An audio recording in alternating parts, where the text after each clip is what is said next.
नमस्कार सम्पूर्ण साथीहरुमा म फेरि हजुरहरुका लागि गेम स्काउट का लागि सोधिएको 2074 सालको प्रश्नको सही जवाफ लिएर यहाँहरु माझ आएको छु। यो गेम स्काउटका लागि सोधिएको प्रश्नहरुको दोस्रो खण्ड हो र यस भिडियोले हजुरहरुको आगामी दिनमा सञ्चालन हुने लोकसेवा आयोगको परीक्षाको लागि सहयोगी हुनेछ भन्ने मैले विश्वास लिएको छु र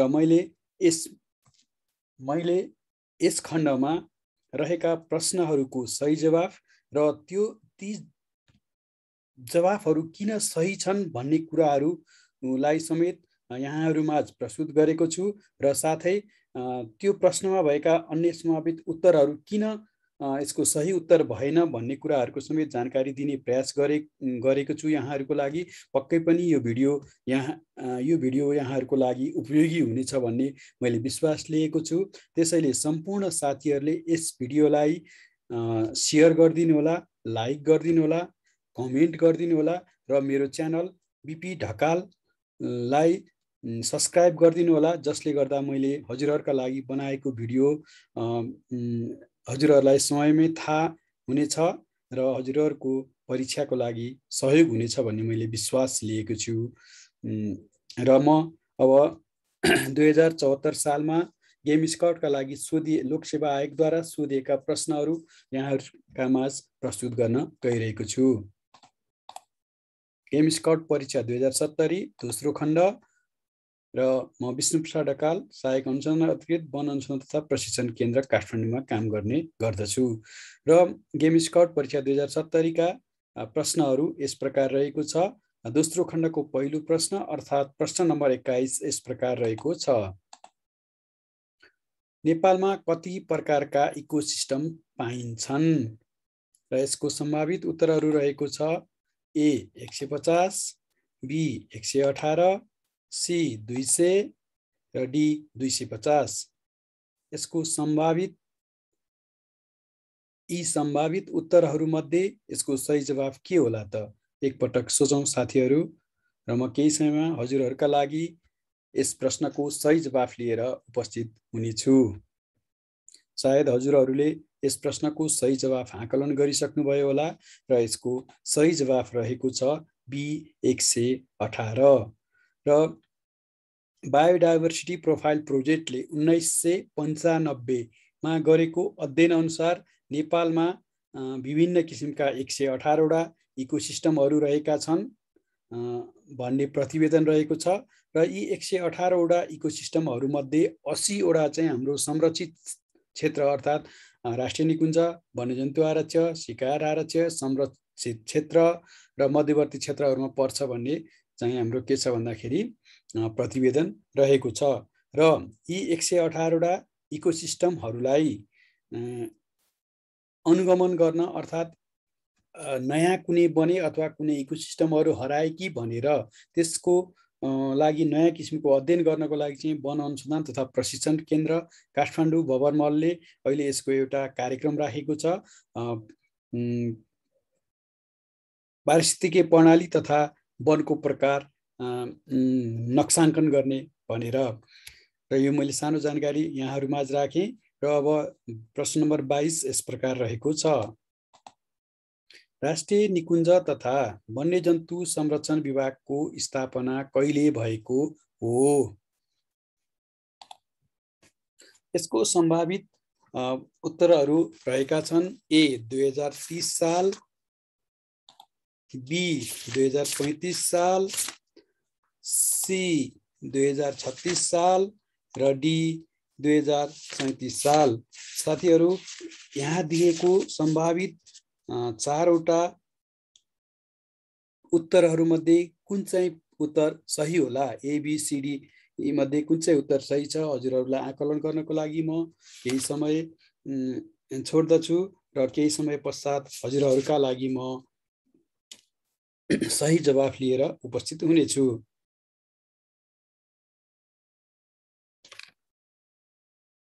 सायद हजुरहरुले यसको सही जवाफ पनि आकलन गरिसक्नुभयो होला र यसको सही जवाफ रहेको छ डी 2037 साल।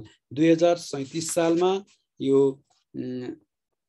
राष्ट्रिय निकुञ्ज तथा वन्यजन्तु संरक्षण विभागको स्थापना भएको हो। पहिले चाहिँ के थियो भन्दा राष्ट्रिय निकुञ्ज तथा वन्यजन्तु संरक्षण कार्यालय थियो, जुन चाहिँ वन विभागको अन्तर्गत रहेको थियो भने पछि यसलाई 2037 सालमा चाहिँ एउटा छुट्टै विभाग स्थापना गर्नुपर्छ भनेर राष्ट्रिय निकुञ्ज तथा वन्यजन्तु संरक्षण विभागको रूपमा 2037 सालमा स्थापना गरिएको हो।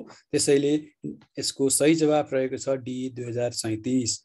र प्रश्न नम्बर 23 रहेको छ विश्व वातावरण दिवस कहिले मनाइन्छ? र यसको सम्भावित उत्तरहरू रहेका छन् ए जुन 5, बी मे 22, सी जनवरी 10 र डी डिसेम्बर 11। साथीहरू यसको सही जवाफ के होला त? एकचोटि अनुमान लगाउनुस्, म केही समयमा हजुरहरूको लागि यसको सही जवाफ लिएर आउनेछु।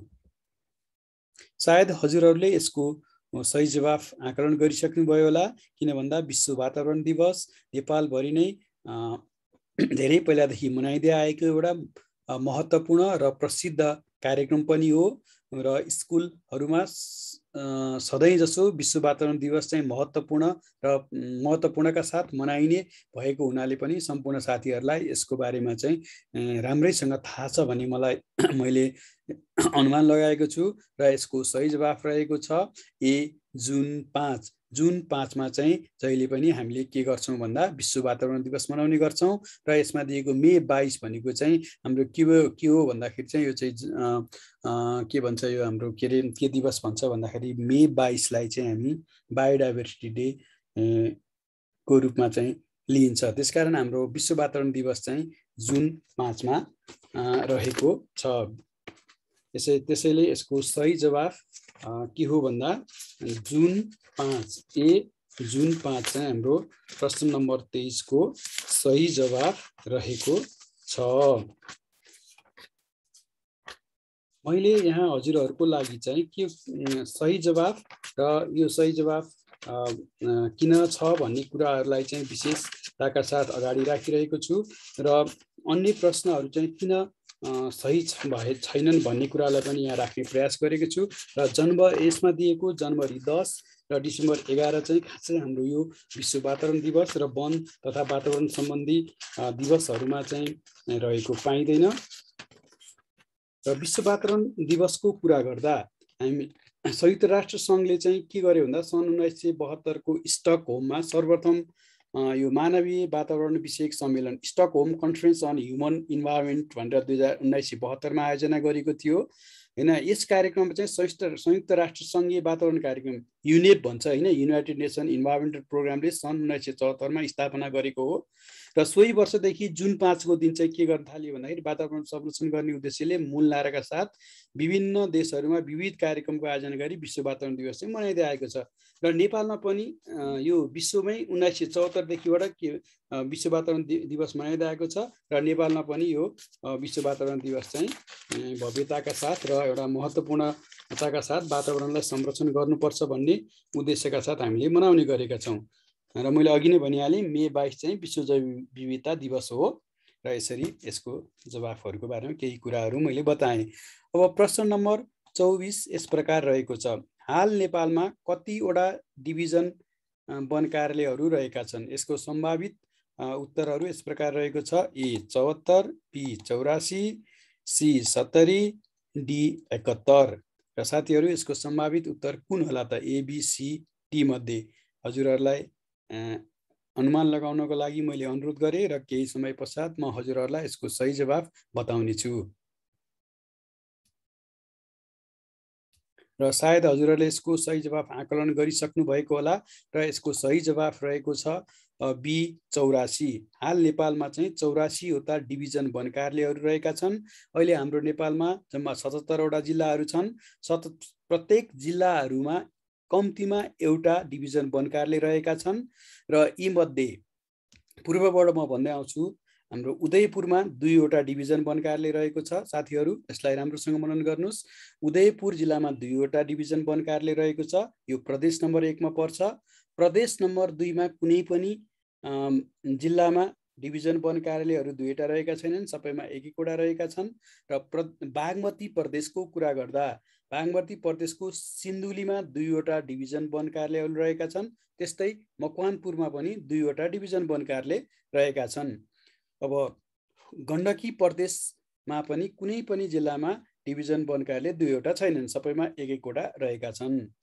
र लुम्बिनी प्रदेश, जुन प्रदेशको तपाईहरु अहिले परीक्षा दिइराख्नु भएको छ, यो प्रदेशमा पनि 2वटा जिल्लामा 2-2वटा डिभिजन वन कार्यालय रहेका छन्। एउटा कपिलवस्तु जहाँ 2वटा डिभिजन वन कार्यालय रहेको छ, एउटा गौतम बुद्ध, अर्को कपिलवस्तु, र अर्को दाङ जिल्लामा पनि 2वटा डिभिजन वन कार्यालय रहेका छन्। र एउटा चाहिँ कहाँ छ भन्दा हाम्रो लमहीमा, र अर्को चाहिँ कहाँ छ भन्दाखेरि घोराईमा। यसरी र 2वटा डिभिजन वन कार्यालय रहेका छन्। र अर्को रह्यो हाम्रो कर्णाली प्रदेश। कर्णाली प्रदेशमा पनि को सुर्खेतमा पनि 2वटा डिभिजन वन कार्यालयहरू रहेका छन्। भने अन्तिममा सुदूरपश्चिम प्रदेश जहाँ कैलाली जिल्ला छ, जुन चाहिँ कैलाली जिल्ला नेपालकै एकदमै वनको लागि चाहिँ रिसोर्सफुल र एकदमै बढी जङ्गल भएको जिल्ला हो, र यो जिल्लामा पनि 2वटा डिभिजन वन कार्यालय रहेका छन्। एउटा पहलमानपुर र अर्को चाहिँ के भन्छ धनगढी। यसरी नेपालमा चाहिँ हाल 84वटा डिभिजन वन कार्यालयहरू रहेका छन्। र म साथीहरूलाई यो डिभिजन वन कार्यालयहरूको संरचनाहरू र नेपालमा वन संस्थाको वनको चाहिँ कसरी विकास हुँदै आयो, एउटा चाहिँ वनको ऐन नियमका कुराहरू, र अर्को चाहिँ हाम्रो संस्थागत विकास, वन विभाग कहिले स्थापना भयो, वन मन्त्रालय कहिले भयो, भू संरक्षण विभागहरू कहिले बने, त्यसपछि यी विभागहरू कुन कुन विभाग कहिले कहिले बने, कतिवटा सर्कल बने, यी कुराहरू। अर्को चाहिँ ऐन नियमहरू कसरी हुँदै हुँदै वनको व्यवस्थापन भयो भन्ने विषयमा म छिट्टै नै हजुरहरूमा एउटा 2-3वटा भिडियो लिएर आउनेछु। एउटा चाहिँ म के गर्छु भन्दा वन संरचना 1979मा काठमल अड्डाबाट सुरु भएको वन व्यवस्थापनको सुरुवाती 2078 सालसम्म आउँदा कस्तो अवस्थामा पुगेको छ भन्ने कुराहरू गर्छु। अर्को केन्द्रीय स्तरको वनका सङ्गठनहरू कस्ता रहेका छन् हैन, विभागहरू, वन तथा भू संरक्षण विभाग, राष्ट्रिय निकुञ्ज तथा वन्यजन्तु संरक्षण विभाग, वनस्पति विभाग, वातावरण विभाग र वन अनुसन्धान तथा प्रशिक्षण केन्द्र को संरचनाहरू के कस्तो रहेको छ भन्ने कुराहरूको बारेमा लिएर आउनेछु। र अर्को तेस्रो चाहिँ हाल तपाईहरु लुम्बिनी प्रदेशमा परीक्षा दिइराख्नु भएको हुँदा लुम्बिनी प्रदेशको वन संरचना डिभिजन वन कार्यालयहरू कति वर्गमा बाँडिएका छन् त्यो कुराहरूलाई लिएर आउनेछु। र केही समय पश्चात चाहिँ म अन्य प्रदेशका वनको संरचना समेत यहाँहरूमा चौथो नम्बरको भिडियो बनाएर ल्याउने प्रतिबद्धता गर्छु र म यो केही समयमा लिएर आउनेछु। हाललाई म यति गरेँ र प्रश्न नम्बर 25 मा लाग्दछु। 25 नम्बर प्रश्न यस प्रकार रहेको छ, क्षेत्रफलको हिसाबले विश्वको कति प्रतिशत भूभाग नेपालले ओगटेको छ? र यसको सम्भावित उत्तरहरू रहेको छ ए 10, बी 0.01, सी 1%, डी 0.1%। सायद साथीहरूलाई यस प्रश्नको सही जवाफ थाहा छ जस्तो मलाई लाग्दछ, किन भन्दा यो चाहिँ हाम्रो जनरल नलेज सम्बन्धी प्रश्न हो, यो कुनै वनसँग सम्बन्धित एउटा स्पेशल प्रश्न पनि होइन। त्यसैले म साथीहरूको लागि ढिलो नगरिकन यसको सही जवाफ बताउन चाहन्छु र यसको सही जवाफ रहेको छ बी 0.01%। र प्रश्न नम्बर 26 रहेको छ, निजामती कर्मचारीहरूले पाउने बिदाहरू मध्ये सम्बन्धित कार्यालय प्रमुखले स्वीकृत गर्ने बिदाहरू के हुन्? यो चाहिँ निजामती सेवासँग सम्बन्धित छ र म साथीहरूलाई के अनुरोध गर्न चाहन्छु भन्दा हजुरहरूले वनसँग सम्बन्धित ऐन नियम कानुन मात्र नपढेर निजामती सेवा ऐन 2049 र नियमावली 2051 छ जस्तो लाग्छ। यो पनि हजुरहरूले एकचोटि हेर्नुहोस्। यसमा चाहिँ साधारणतया त्यो किताबमा के पढ्नु होला भन्दा यसमा बिदाको के कस्तो व्यवस्था गरिएको छ, कुन कुन प्रकारको बिदाहरू व्यवस्था गरिएको छ र ती बिदाहरू कसले स्वीकृत गर्न सक्छ, अनि अर्को चाहिँ कर्मचारीहरूलाई चाहिँ कस्तो किसिमको कारबाही हुन सक्छ त्यो कारबाहीको बारेमा चाहिँ र त्यो कारबाही चाहिँ कसले गर्न सक्छ त्यो कुराहरू पढ्नुस्। र पुरस्कारहरू सम्बन्धी केही छ भने यी कुराहरू चाहिँ हेर्नु। सबै कुराहरू त्यसमा हजुरहरूले पढ्नु पर्दैन। मैले अहिले बताएका कुराहरू चाहिँ एकचोटि त्यो निजामती सेवा नियम र ऐन र नियममा हेर्नु हुन म अनुरोध गर्दछु। र यसको सम्भावित उत्तरहरू रहेका छन् ए पर्व बिदा, भइपरि आउने बिदा, घर बिदा र बिरामी बिदा है। यो बिराम बिदा भएछ, यो बिरामी बिदा भन्न खोजेको हो। यो चाहिँ के हो भन्दा बिरामी बिदा। र प्रश्न नम्बर 26 को सम्भावित उत्तर बी केमा के रहेको छ भन्दा सुत्केरी बिदा, सुत्केरी स्याहार बिदा र क्रिया बिदा।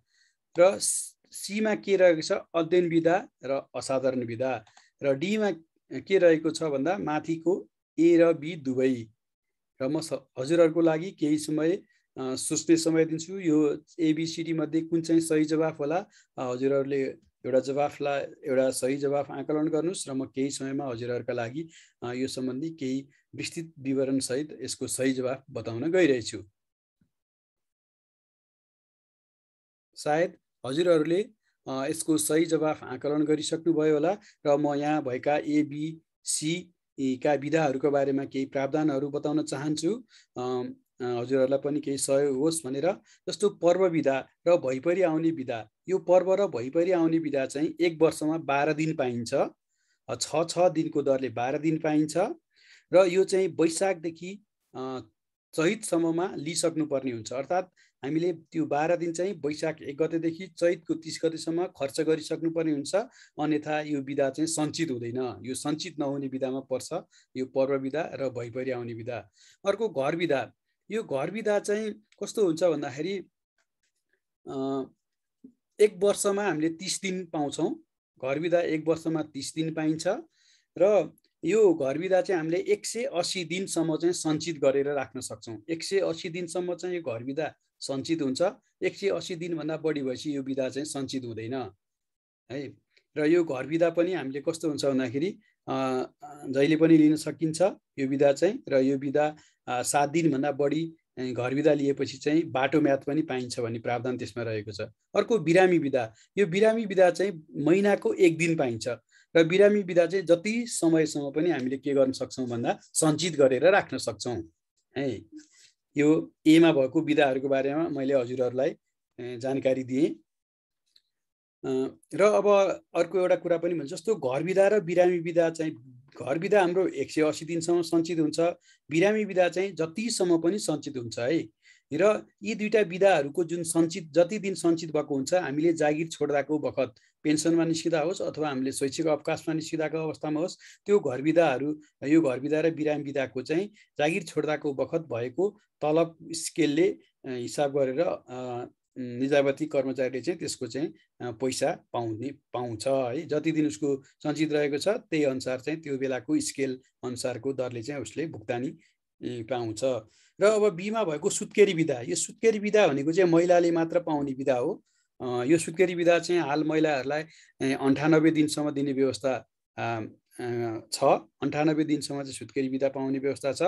र अर्को सुत्केरी स्याहार बिदा एउटा, यो चाहिँ कस्तो भन्दाखेरि यो भर्खरै सुरु भएको व्यवस्था हो। 5-7 वर्ष अगाडिदेखिबाट कुनै पनि पुरुष कर्मचारीहरूको श्रीमती सुत्केरी भएको अवस्थामा उनीहरूको लागि स्याहार गर्नको लागि भनेर 15 दिन चाहिँ नेपाल सरकारले सुत्केरी स्याहार बिदा दिने चलन गरेको छ। र अर्को एउटा पनि बताइहालेँ मैले हजुरहरूलाई यसमा व्यवस्था भएको व्यवस्था। यो सुत्केरी स्याहार बिदा मात्र नदिएर नेपाल सरकारले सुत्केरी स्याहार खर्च भनेर नेपाल सरकारको तर्फबाट रु 5,000 दिने चलन रहेको छ। त्यस्तै सञ्चय कोषले सम्पूर्ण कर्मचारीहरू जो चाहिँ नेपाल सरकारको निजामतीमा हुनुहुन्छ सबै व्यक्तिहरूलाई नेपाल सरकारले के गर्छ भन्दा उसको तलबबाट 10% र नेपाल सरकारले 10% थप गरेर सञ्चय कोषमा एउटा सञ्चित कोषको रूपमा जम्मा गरिदिरहेको हुन्छ। त्यसकारण सञ्चय कोषले आफ्ना सम्पूर्ण सञ्चयकर्ताहरूलाई समेत यो सुत्केरी बापत सुत्केरी यदि उसको सञ्चयकर्ताको श्रीमतीहरू सुत्केरी छ भने सुत्केरी खर्च भनेर उसले पनि 7,000 रुपियाँ दिने व्यवस्था गरेको छ। र यो सुत्केरी स्याहार भत्ता र बिदा दुवै के हुन्छ भन्दा 2 पटक मात्र पाइन्छ। सुत्केरी बिदा पनि 2 पटक पाइन्छ, जागिर अवधिभर सुत्केरी स्याहार बिदा पनि 2 पटक पाइन्छ र त्यो पाइने भत्ता पनि के हुन्छ भन्दा 2 पटक भन्दा बढी पाइँदैन। र यो क्रिया बिदा चाहिँ कस्तो छ भन्दाखेरि यो हिन्दू धर्म संस्कृति अनुसार गर्ने हो भने 13-15 दिन कि कति छ, र अन्य जुन धर्म संस्कृति छ त्यो धर्म संस्कृति अनुसारको चाहिँ बुवा आमा बितेको बेलामा क्रिया गर्नको लागि दिने व्यवस्था गरेको छ। र त्यस्तै उसको परिवारमा अन्य कोही व्यक्ति नभएर त्यही निजामती कर्मचारीले अन्य कुनै पारिवारिक नाता पर्ने व्यक्तिको क्रिया गर्नु पर्यो भने पनि सो क्रिया गर्ने अवधिको लागि चाहिँ नेपाल सरकारले क्रिया बिदा दिने व्यवस्था गरेको छ। तर ती बिदाहरू लिँदाखेरि उसले चाहिँ प्रमाण पुग्ने कागजात ओडाको सिफारिसहरू चाहिँ पेश गर्नुपर्ने प्रावधान राखेको छ। अब सीमा भएको कुरा गरौँ। सीमा चाहिँ अध्ययन बिदा छ हैन। अध्ययन बिदा चाहिँ निजामती कर्मचारीहरूले बढीमा 3 वर्षसम्म पाउँछ भनेर लेखेको छ। आफूलाई चाहिने जुन सेवा समूहमा उसले काम गरिरहेको छ त्यो सेवा समूहसँग मिल्ने विषयमा पढ्नको लागि चाहिँ नेपाल सरकारले मनोनयन गरेर अध्ययन बिदा दिन सक्ने व्यवस्था गरेको छ। र साथै नेपाल सरकारले चाहिँ चाहेमा अथवा त्यो चाहिँ उसलाई चाहिँ योभन्दा बढी पढ्न आवश्यक छ भन्ने ठानेमा चाहिँ अर्को 2 वर्ष थप गरेर 5 वर्षसम्म दिने व्यवस्था गरेको छ है अध्ययन बिदा। र अर्को असाधारण बिदा भन्ने छ। र यो अध्ययन बिदामा जाँदाखेरि हामीले तलब पाउँछौँ। नेपाल सरकारले यदि निर्णय गर्छ भने अध्ययन बिदामा जाँदाखेरि चाहिँ निजामती कर्मचारीले तलब पाउँछ। र अर्को असाधारण बिदा छ। यो असाधारण बिदा भनेको चाहिँ कस्तो हो भन्दाखेरि निजामती कर्मचारीले आफ्नो जागिर जीवनमा 3 वर्षसम्म यो असाधारण बिदा पाउँछ। र यो असाधारण बिदा चाहिँ एक पटकमा 1 वर्षको लागि मात्र के हुन्छ भन्दा स्वीकृत हुन्छ। एउटा यो साधारणतया यो त्यो प्रावधान छ। तर तपाईहरु निजामती सेवा ऐन नियमावली पढ्नुस्। त्यसमा के भनेको छ, कोही कर्मचारीहरू उसको श्रीमती अथवा श्रीमान वैदेशिक निकायहरुमा, जस्तो हाम्रो चाहिँ विभिन्न राजदूतावासहरू विदेशमा छन्, त्यस्तो वैदेशिक निकायमा चाहिँ काम गर्न गएका छन् भने त्यस्तो श्रीमती अथवा श्रीमती वा श्रीमान मध्ये कोही चाहिँ त्यहाँ काम गर्न गएको छ भने उसको श्रीमान अथवा श्रीमतीलाई पनि यस्तो बिदा दिने प्रावधान चाहिँ रहेको छ। यसको बारेमा स्पष्ट हुनको लागि चाहिँ हजुरहरूले निजामती सेवा ऐन र नियमावली पढ्नुस्। र अब डीमा त माथिका मध्ये ए र बी दुवै हो भन्ने कुरा गरेको छ। अब यसमा यो प्रश्नले के सोधेको छ भने कार्यालय प्रमुख भनेको ले दिन सक्ने व्यवस्था कि अब तपाईहरु वन रक्षकमा काम गर्दै हुनुहुन्छ, तपाईहरुलाई चाहिँ डिभिजनल वन अधिकृतले कुन बिदा स्वीकृत गर्न सक्छ भनेर यो सोधेको हो है। भोलि जागिरी खाइसकेपछि तपाईहरुलाई काम पनि लाग्न सक्छ। र यसको सही जवाफ चाहिँ म अब ढिला नगरिकन हजुरहरूले धेरै बुझि पनि सक्नुभयो होला हैन यो यसको बारेमा, र हजुरहरूलाई म ढिला नगरी यसको सही जवाफ बताउने छु। यसको सही जवाफ हो डी, माथिका ए र बी दुवै। किन भन्दा यो अध्ययन बिदा र असाधारण बिदा चाहिँ नेपाल सरकारले मात्र स्वीकृत गर्न सक्ने प्रावधान रहेको छ। र हालको अवस्थामा नेपाल सरकार भन्नाले चाहिँ अब मन्त्री परिषदलाई बुझिन्छ र यो चाहिँ बिदा स्वीकृत गर्ने अधिकार चाहिँ कसलाई दिएको छ भने मन्त्रालयलाई मात्र छ। र अहिले हाम्रो संघीयता लागू भइसकेर विभिन्न सङ्घमा प्रदेश अन्तर्गत वन कार्यालयहरू रहे तापनि के हुन्छ भन्दाखेरि यो अध्ययन बिदा र असाधारण बिदाको हकमा चाहिँ मन्त्रालयमै आउनुपर्ने प्रावधान रहेको छ है। माननीय मन्त्रीले सचिवज्यूलाई अधिकार प्रदान गरेपछि सचिवज्यूबाट यो अध्ययन बिदा र असाधारण बिदाहरू चाहिँ स्वीकृत हुने प्रावधान रहेको छ। र यो पर्व बिदा, भइपरि आउने बिदा, घर बिदा, बिरामी बिदा, सुत्केरी बिदा, सुत्केरी स्याहार बिदा र क्रिया बिदा चाहिँ सम्बन्धित कार्यालय प्रमुखले गर्न सक्ने प्रावधान रहेको छ। र यसरी अब म प्रश्न नम्बर 27 मा जान चाहन्छु। नेपालमा हालसम्म कति प्रजातिका गिद्धहरू भेटिएका छन् भनेको छ। यसको सम्भावित उत्तरहरू ए 3, बी 9, सी 6 र डी 12।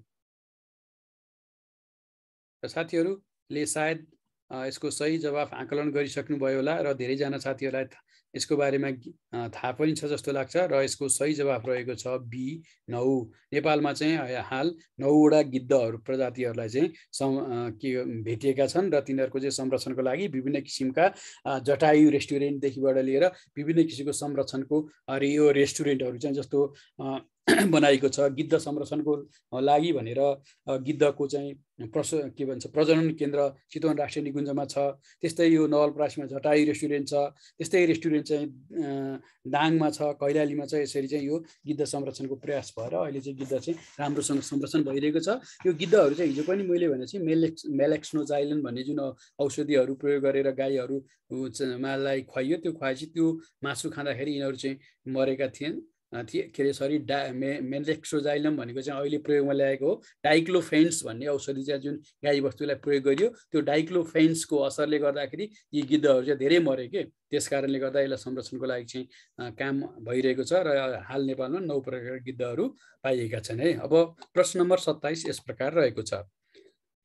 रारा ताल सम्बन्धमा कुन विकल्प सही हो? तल दिएका उत्तरहरूमध्ये कुन चाहिँ कुरा चाहिँ ठिक हो रारा तालको सम्बन्धमा भनेर यसले सोधेको छ र सम्भावित उत्तरहरू यस प्रकार रहेका छन्। ए रारा राष्ट्रिय निकुञ्जमा पर्छ, बी नेपालको ठुलो ताल हो, सी महेन्द्र ताल पनि भनिन्छ र डी माथिका सबै ठिक हो। र हजुरहरू एकपटक आकलन गर्नुस् एबीसीडी मध्ये कुन चाहिँ यसको सही जवाफ होला त। सायद हजुरहरूले यो यसको बारेमा आकलन गरिसक्नुभयो होला र यो चाहिँ रारा ताल चाहिँ एउटा वन वातावरण र प्राकृतिक स्रोतसँग सम्बन्धित भए पनि एउटा यो जनरल नलेजको कुरा पनि रहेको हुँदा हजुरहरूले सायद पक्कै पनि यसको चाहिँ सही जवाफ आकलन गर्नुभएको होला र यसको सही जवाफ रहेको छ डी माथिका सबै ठिक हो। किन भन्दा रारा ताल चाहिँ रारा राष्ट्रिय निकुञ्जभित्र पर्दछ, जुन हाम्रो 106 स्क्वायर वर्ग किलोमिटर फैलिएको रारा राष्ट्रिय निकुञ्ज छ, त्यो निकुञ्जको भित्रै पर्दछ र यो सबैभन्दा ठुलो ताल पनि हो हैन नेपालको, र यसलाई महेन्द्र ताल पनि भनिन्छ। त्यसैले सबै यो अप्सनहरू ठिक भएकोले गर्दा डी माथिका सबै ठिक हो, यसको सही जवाफ रहेको छ। र प्रश्न नम्बर 29 यस प्रकार रहेको छ। बनैन अनुसार दाउराको नाप कुन इकाइमा नापिन्छ? दाउरालाई कुन इकाइमा नापिन्छ? सम्भावित उत्तरहरू यस प्रकार रहेका छन्। ए क्युबिक फिट, बी चट्टामा, सी क्युबिक मिटरमा, डी किलोग्राममा। र साथीहरू यसको एबीसीडी मध्ये कुन चाहिँ सही जवाफ होला त? एकपटक अनुमान लगाउनुस्, म हजुरहरूका लागि केही समय पश्चात सही जवाफ दिनेछु। सायद हजुरहरूले यसको सही जवाफ आकलन गरिसक्नुभयो होला र यसको सही जवाफ रहेको छ बी चट्टामा। दाउरालाई जहिले पनि हामी चट्टामा नाप्छौँ र दाउरा चट्टामा कसरी नापिन्छ भन्ने कुरा गर्दाखेरि हामीले जहिले पनि चट्टामा नाप्दाखेरि के गर्छौँ, एक चट्टा भनेको चाहिँ के हुन्छ भन्दाखेरि 20 मिटर लम्बाइ हुन्छ इन्टु 5 मिटर चाहिँ त्यसको चौडाइ हुन्छ र अर्को 5 मिटर चाहिँ त्यसको चौडाइ हुन्छ। हालसम्मको प्रावधानमा के छ भन्दाखेरि बनैनले यही कुरा भनेको छ, एक चट्टा भनेको 20 × 100 500 क्युबिक फिट हुन्छ भन्ने अनुमान चाहिँ गरेको छ, तर हामी त्यसलाई एक चट्टा भन्छौँ। र यदि हामीलाई त कसैले तपाईँलाई आधा चट्टा भन्यो भने यहाँ 10, 2.5, 2.5 हुँदैन, आधा चट्टाको साइज कत्रो हुन्छ भनेर तपाईँलाई भोलि प्रश्न सोध्यो भने त्यो भनेको चाहिँ के हुन्छ भन्दाखेरि यो चाहिँ 10 हुन्छ, लम्बाइलाई चाहिँ 10 हुन्छ, चौडाइ र उचाइ चाहिँ हाम्रो के हुन्छ भन्दाखेरि 5 नै हुन्छ है। ठ्याक्कै आधी हुनु पर्यो, यो 250 हुनु पर्यो है, यो भन्छ। र क्वार्टर भन्छ के, क्वार्टर चट्टा भन्छ, त्यो भनेको चाहिँ 5 × 5 हुन्छ है। त्यसकारण 125। यसरी चाहिँ के हुन्छ भन्दाखेरि दाउरालाई हामी चट्टामा आकलन गर्छौँ र चट्टाकै त्यसको राजस्व दर तोकिएको छ, त्यही अनुसार हुन्छ। र काठलाई यो क्युबिक फिट, एको क्युबिक फिट भनेको चाहिँ हामी काठलाई नाप्ने मापन हो। साधारणतया हाम्रो वन नियमावलीले क्युबिक फिटमा काठ नाप्ने भनेको छ। लम्बाइ चाहिँ केमा भनेको छ भन्दाखेरि फिटमा र चौडाइ र उचाइ चाहिँ हामी इन्चमा नाप्छौँ र त्यसलाई चाहिँ कन्भर्ट गरेर फिटमा मैले योभन्दा अघिको भिडियोमा पनि कसरी चाहिँ हामीले चिरान काठको हामीले कसरी आयतन निकाल्छौँ भन्ने कुरा गरेको थिएँ र म कुनै दिन अरू कुनै भिडियोमा चाहिँ गोलिया काठको कसरी निकालिन्छ भन्ने कुरा पनि लिएर आउँला। र क्युबिक मिटर चाहिँ साधारणतया हामी कस्तोमा क्युबिक मिटरमा गर्छौँ भन्दाखेरि यो क्युबिक फिट चाहिँ कुनै पनि ढलापडा रुखहरू सङ्कलन गर्दा अथवा हामी रुखहरू काटिरहेका छौँ भने क्युबिक फिटमा गर्छौँ। क्युबिक मिटर भनेको चाहिँ साधारणतया हामी वन मापनको काम गर्दाखेरि चाहिँ हामीले रुखको उसलाई क्युबिक मिटरमा गर्छौँ है। वन मापन गर्दाखेरि हामीले रुखको चाहिँ डायमिटर सेन्टिमिटरमा लिन्छौँ र रुखको उचाइ चाहिँ हामी मिटरमा नाप्छौँ र यसरी वन मापन चाहिँ क्युबिक मिटर प्रयोग हुन्छ। र किलोग्राम चाहिँ साधारणतया हाम्रो प्रयोग हुँदैन, तर एउटा हाम्रो कस्तो खयरको जराहरू चाहिँ के हुन्छ भन्दाखेरि जोखेर बेचिन्छ है। खयरको जरा हुन्छ नि, तलको खयरको जरालाई चाहिँ हामी किलोग्राममा पनि जोखेर बेच्ने चलन छ, किलोग्राममा गरिन्छ है खयर चाहिँ। अनि खयरको काठलाई पनि किलोग्राममा गर्ने भन्छ। एक सिएफटीमा चाहिँ 30 किलो हुन्छ भन्ने हाम्रो बनएनले बताएको छ हैन। एक सिएफटीमा 30 किलो हुन्छ भन्ने अनुमान गरेको छ। यसरी किलोग्रामको आधारमा खयरको चाहिँ गरिन्छ। यो मैले हजुरहरूलाई यसको एउटा सम्पूर्ण कुराहरू बताएँ र यसको सही जवाफ चाहिँ हाम्रो चट्टा हो, बी चट्टा हो। र 30 नम्बरको प्रश्न म जान चाहेँ र जुन चाहिँ यस प्रकार रहेको छ।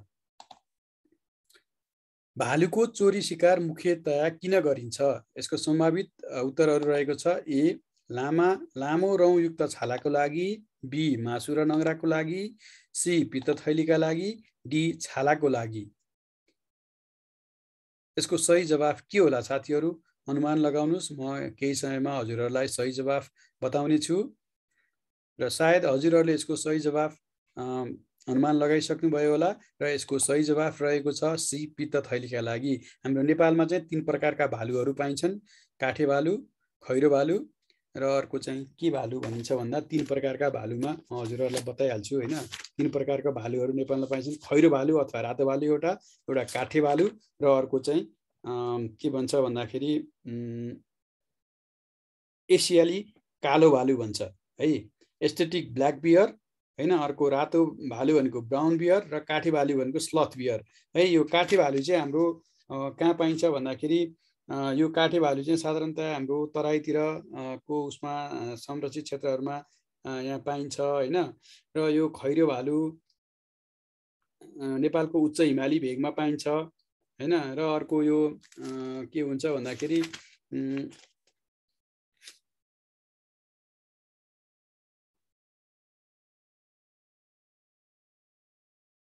र प्राय जसो नेपालको हिमाली संरक्षित क्षेत्रमा पाइन्छ। यो कुन भालु भन्दाखेरि यो चाहिँ कालो भालु चाहिँ है। यसरी मैले 3वटा भालुहरू पाइन्छ भन्ने कुरा साधारण जानकारी दिए।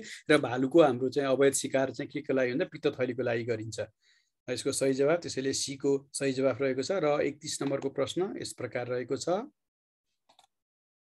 मध्यवर्ती क्षेत्र भनेको के हो? मध्यवर्ती क्षेत्र भनेको के हो भनेर यसले सोध्दछ र यसको सम्भावित उत्तरहरू ए निकुञ्ज आर्चसँग जोडिएको वरिपरिको क्षेत्र, बी निकुञ्ज आर्चसँग नजोडिएको वरिपरिको क्षेत्र, सी कृषिबाली लगाउन तोकिएको क्षेत्र, डी कृषिबाली लगाउन तोकिएको क्षेत्र भनेर आएछ यसमा है। र यो मध्ये चाहिँ के होला त यसको सही जवाफ? हजुरहरू एकपटक आकलन गर्नुस्। यसको डीमा के रहेछ म यहाँ हेरिहालेँ। यसको डी को अप्सन यही हो कि टाइप गर्दाखेरि मिस्टेक भएको रहेछ। यहाँ म हेर्दैछु 31 नम्बर प्रश्न नम्बर 31 भनेपछि त्यतिन्जेलसम्म हजुरहरू यसको सही जवाफ आकलन गर्नुस्, म यसको हेरिहाल्छु। र डीमा चाहिँ माथिका सबै भन्ने कुरा लेखिएको रहेछ हैन। डीमा चाहिँ के भनेको छ, माथिका सबै। हजुरहरूले यहाँ देखिसक्नुभयो होला यो जवाफ चाहिँ, तैपनि म यहाँ गरेँ माथिका सबै भनेर डीमा लेखिएको रहेछ। र यसको सही जवाफ रहेको छ सी निकुञ्ज आर्चसँग जोडिएको वरिपरिको क्षेत्र। यहाँ के भन्छ ए भन्दा सरी, यसको सही जवाफ यो के हो भन्दाखेरि ए को ए हो। यहाँ टाइप गर्ने मिस्टेक भएछ यसमा पनि। ए को निकुञ्ज आर्चसँग जोडिएको क्षेत्र चाहिँ यसको सही जवाफ रहेको छ है साथीहरू। यसलाई चाहिँ मैले सच्याएँ, यहाँ अलिकति टाइप गर्दाखेरि गलत भएको रहेछ, यसको लागि म माफी चाहन्छु। र मध्यवर्ती क्षेत्र भनेको चाहिँ के हो भन्दा निकुञ्ज आर्चसँग जोडिएको वरिपरिको क्षेत्र जुन एमा दिएको छ, यो ए चाहिँ यसको सही जवाफ हो। निकुञ्ज आर्चसँग नजोडिएको वरिपरिको क्षेत्रलाई हामी मध्यवर्ती क्षेत्र भन्दैनौँ। साधारणतया कस्तो हुन्छ भन्दाखेरि यो हाम्रो कोर निकुञ्जको एरिया भयो, यो निकुञ्जसित जोडिएको वरिपरिको यो भागलाई हामी चाहिँ मध्यवर्ती क्षेत्र भन्छौँ। र यो मध्यवर्ती क्षेत्रमा चाहिँ हाम्रो जङ्गल मात्र हुँदैन, यहाँ चाहिँ कृषियोग्य जमिनहरू पनि हुन्छ हैन। र अन्य किसिमका घर आबादीहरूको क्षेत्र पनि चाहिँ समेटिएको हुन्छ, त्यो कुरा चाहिँ ख्याल गर्नुस् हैन। कृषि बाली लगाउन तोकिएको क्षेत्र चाहिँ होइन, तर यो क्षेत्रमा यो मध्यवर्ती क्षेत्रमा कृषि क्षेत्र पनि पर्दछ, तर कृषि बाली लगाउन तोकिएको क्षेत्रलाई मध्यवर्ती क्षेत्र चाहिँ भनिँदैन। त्यसैले एमा रहेको निकुञ्ज आर्चसँग जोडिएको वरिपरिको क्षेत्र चाहिँ यसको सही जवाफ हो है। ल केही कुरा यहाँ टाइप गर्दाखेरि मिस्टेक भएको छ, यसको लागि म क्षमा चाहन्छु। र 32 नम्बर प्रश्नमा म जान चाहन्छु। नेपालको सबैभन्दा बढी 12 सिङ्गा पाइने संरक्षित क्षेत्र कुन हो? र यसको सम्भावित उत्तरहरू रहेको छ ए बर्दिया राष्ट्रिय निकुञ्ज, बी चितवन राष्ट्रिय निकुञ्ज, सी शुक्ला फाटा राष्ट्रिय निकुञ्ज र डी माथिको कुनै पनि होइन। र हजुरहरूलाई म केही समय यसको सम्भावित उत्तर सही उत्तर के होला त एकचोटि अनुमान लगाउनुस्। म केही समयमा हजुरहरूका लागि यो 12 सिङ्गाको हालसम्मको गणना सहितको उत्तर लिएर हजुरहरूमा आउनेछु।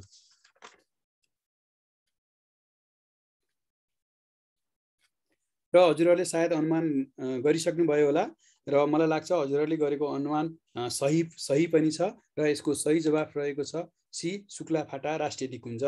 र अहिलेसम्मको हाम्रो चाहिँ सबैभन्दा पछिल्लो 12 सिङ्गाको तथ्याङ्क अनुसार यो शुक्ला फाटा राष्ट्रिय निकुञ्जमा 2021 को गणना अनुसार चाहिँ 2272 2272 वटा 12 सिङ्गा रहेको छ भने अर्को हाम्रो बर्दिया राष्ट्रिय निकुञ्जमा 2017 को गणना अनुसार चाहिँ 79 अर्थात् 79 वटा चाहिँ 12 सिङ्गा रहेको छ। त्यसकारण सबैभन्दा बढी चाहिँ हाम्रो कहाँ पाइन्छ भन्दा शुक्ला फाटाको शुक्लामा रहेको एउटा फाटा छ ठुलो, यो महाकाली नदीको किनारमा पनि पर्दछ र त्यो फाटामा चाहिँ यो फाटाको नाम चाहिँ के मैले ठ्याक्क बिर्सिएँ अहिले होइन। त्यो फाटामा चाहिँ यो सबैभन्दा बढी बारहसिङ्गा पाइन्छ।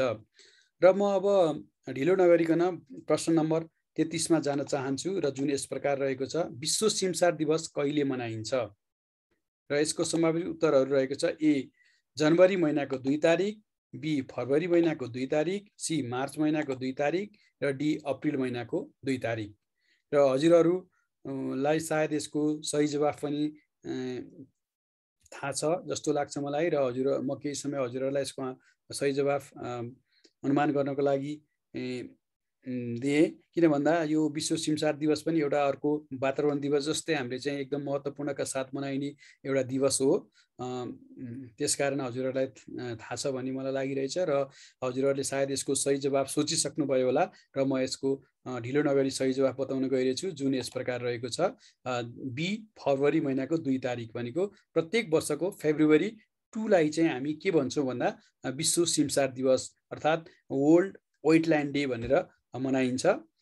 यसको सही जवाफ त्यसैले बी फेब्रुअरीको 2 तारिक 2 गते भयो। र म प्रश्न नम्बर 34 मा जान चाहन्छु, जुन यस प्रकार रहेको छ ढोरपाटन शिकार आरक्षमा शिकार गरिने मुख्य वन्यजन्तु नाउरलाई अङ्ग्रेजीमा के भनिन्छ? र यसको सम्भावित उत्तरहरू रहेको छ ए रेड सिप, बी ब्लू सिप, सी वाइल्ड सिप र डी ब्ल्याक सिप। र नाउरलाई के भनिन्छ हजुरहरूलाई म एकपटक अनुमान गर्नको लागि केही समय दिए र म केही समय पश्चात हजुरहरूको लागि सही उत्तर लिएर उपस्थित हुनेछु। सायद हजुरहरूले यसको सही जवाफ आकलन गर्नुभयो होला र यसको सही जवाफ रहेको छ बी ब्लू सिप। हामी नाउरलाई चाहिँ बी अङ्ग्रेजीमा के भन्छौँ भन्दा ब्लू सिप भन्छौँ र यो एउटा मात्र नेपालको शिकार खेल्नको लागि चाहिँ छुट्याइएको शिकार आरक्ष हो। यो कहाँ पर्छ भन्दा यो बागलुङ, त्यसपछिबाट उता पूर्वी रुकुमको केही भाग पनि पर्छ, बागलुङ पर्छ, बागलुङ र पूर्वी रुकुमको धेरै जसो भाग चाहिँ समेटेर यो बनिएको छ र अर्को जिल्ला एउटा पनि पर्छ जस्तो लाग्छ मलाई, ठ्याक्कै अहिले चाहिँ मलाई याद भएन। त्यो तपाईँहरूले एकचोटि हेर्नुहोस् है यो उसमा। र अब प्रश्न नम्बर 35 यस प्रकार रहेको छ राष्ट्रिय निकुञ्ज वन्यजन्तु आरक्षभित्र कसैको मृत्यु भएमा वा चोटपटक लागेमा सोको दायित्व कसको हुन्छ त? र यसको सम्भावित उत्तरहरू रहेको छ ए नेपाल सरकारको, बी राष्ट्रिय निकुञ्जको, सी गेम स्काउटको, डी निज मृतकको। भनेपछि यसको सही जवाफ के होला हजुरहरू अनुमान लगाउनुहोस्। म केही समयपछि हजुरहरूलाई यसको सही जवाफ बताउने छु। र हजुरहरूले यसको सही जवाफ आकलन गरिसक्नुभयो होला र यसको सही जवाफ रहेको छ डी निज मृतकको। र मलाई लाग्छ हजुरहरूले सही जवाफ छनौट गर्नुभएको थियो, किन भन्दा के भन्छ राष्ट्रिय निकुञ्ज तथा वन्यजन्तु संरक्षण ऐनमा प्रष्ट रूपमा लेखिएको छ कुनै पनि व्यक्तिलाई राष्ट्रिय निकुञ्जभित्र जाँदा अथवा प्रवेश गर्दा कुनै वन्यजन्तुले घाइते बनाएमा अथवा मारेमा यसको जिम्मेवारी स्वयं व्यक्ति नै हुनुपर्ने छ भनेर लेखिएको छ। त्यसैले यसको सही जवाफ डी निज मृतक हुनेछ। र प्रश्न नम्बर 36 यस प्रकार रहेको छ तलका वन्यजन्तु प्रजातिहरू मध्ये कुन प्रजाति राष्ट्रिय निकुञ्ज तथा वन्यजन्तु संरक्षण ऐन 2029 को संरक्षित सूचीमा पर्दैन? र सम्भावित उत्तरहरू यस प्रकार रहेका छन् ए सुनगोहुरो, बी मगरगोही, सी घडियाल गोही र डी अजिङ्गर। यहाँ 4वटा घस्रने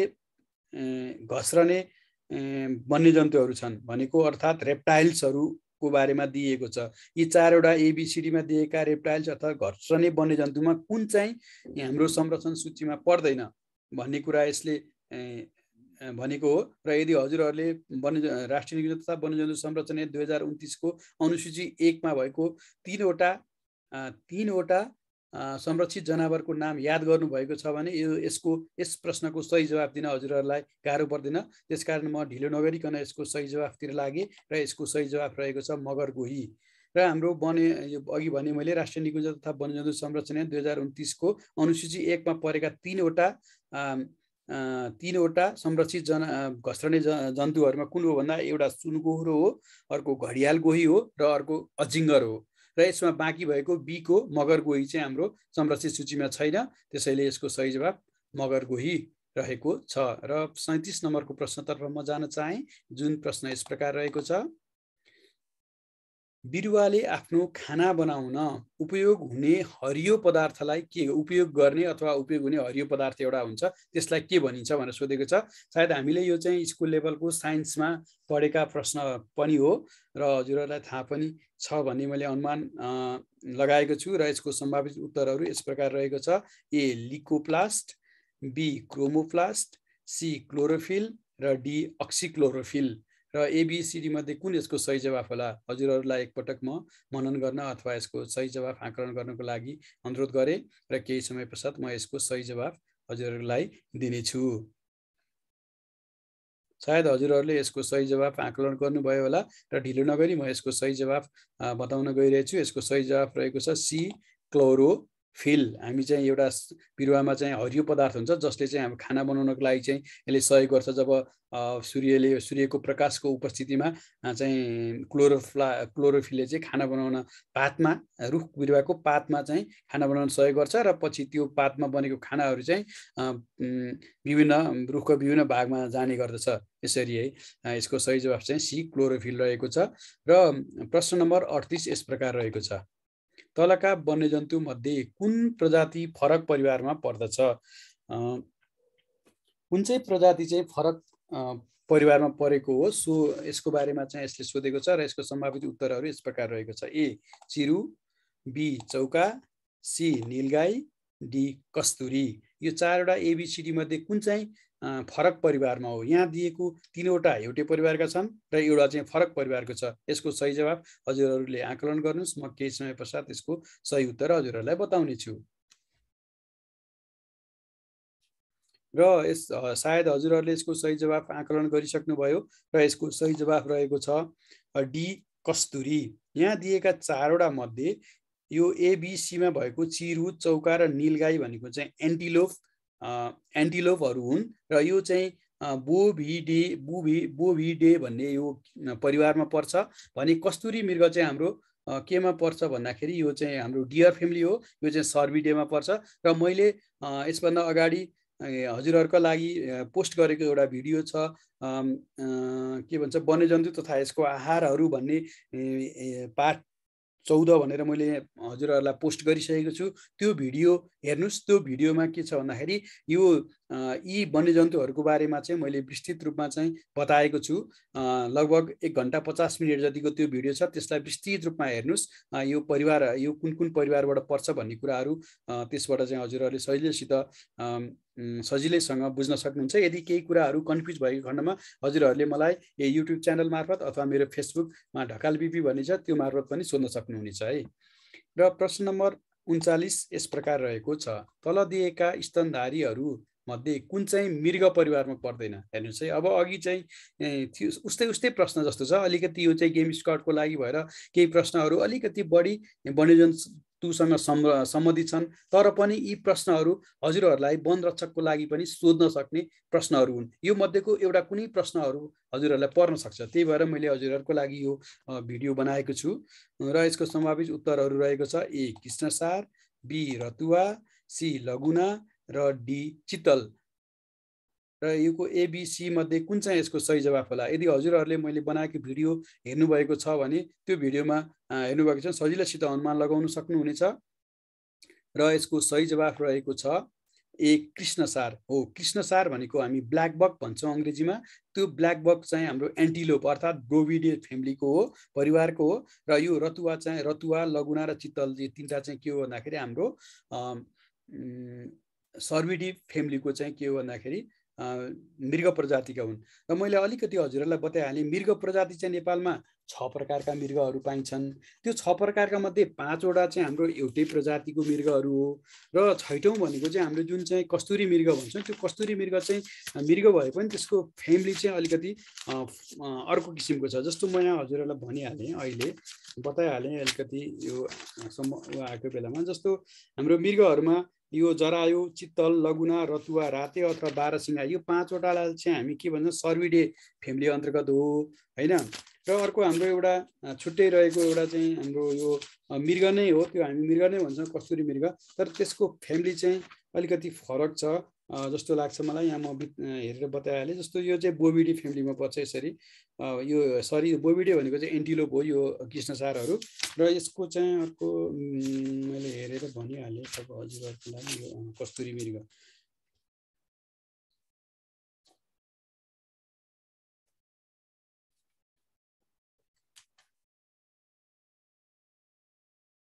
यो 3 प्रकारको कस्तुरीहरू मृग पाइन्छ भनेको रहेछ। यसमा फ्यामिलीको बारेमा बताएको रहन्छ।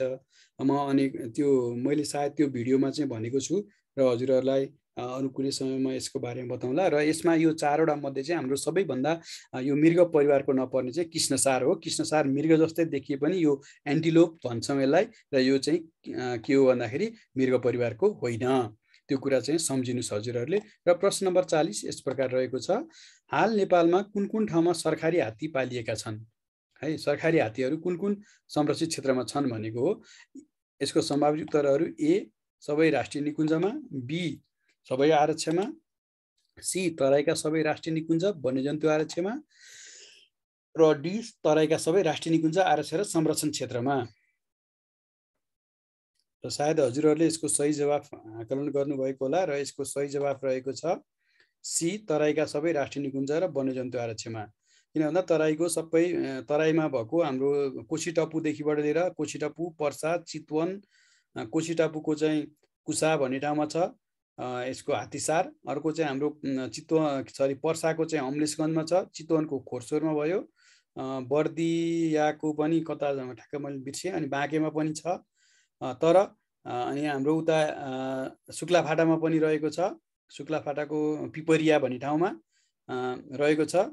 र हाम्रो यो एउटा संरक्षण क्षेत्र छ कि त्यो जुन अघि भर्खर भने कृष्णसार संरक्षण क्षेत्र, त्यो कृष्णसारको लागि छुट्याएको 16.समथिङको एउटा सानो संरक्षण क्षेत्र हो।